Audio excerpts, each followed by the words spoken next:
गोंधळनगर परिसरातील Nataraj colony Madina मशीदसमोर 18 April 2024 रोजी आयोजित करण्यात आलेल्या SIR कॅम्पला नागरिकांचा उत्स्फूर्त प्रतिसाद मिळाला. फरहान शेख आणि मदिना फ्रेंड्स सर्कल टीमच्या पुढाकारातून हा कॅम्प आयोजित करण्यात आला होता. विशेष म्हणजे हा सर्व उपक्रम सर्व धर्म आणि समाजातील नागरिकांसाठी खुला ठेवण्यात आला होता. यामुळे मोठ्या प्रमाणात लोकांनी सहभाग नोंदवला. या कॅम्पला नगरसेवक नितीन गावडे, प्रशांत सुरसे, पल्लवी सुरसे तसेच हडपसर क्षेत्रीय कार्यालयाचे आयुक्त रवी खंडारी यांनी भेट देत उपक्रमाचे कौतुक केले. कॅम्प दरम्यान 60हून अधिक कुटुंबियांनी आपली SIR प्रक्रिया पूर्ण केली, तर 300 पेक्षा जास्त नागरिकांनी या सुविधेचा लाभ घेतला.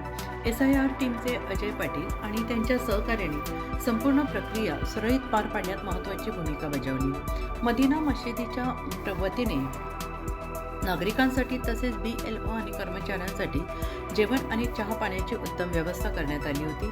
मदिना फ्रेंड सर्कलने पुढेही असे सामाजिक उपक्रम राबवण्याचा निर्धार व्यक्त केला आहे. नागरिकांनी मोठ्या संख्येनं पुढे येत SIR प्रक्रिया पूर्ण करून घ्यावी असे आवाहन करण्यात आले आहे. व्हॉइस ऑफ महाराष्ट्र न्यूज चॅनेलसाठी ब्युरो चीफ मुन्ना मुजावर यांचा रिपोर्ट.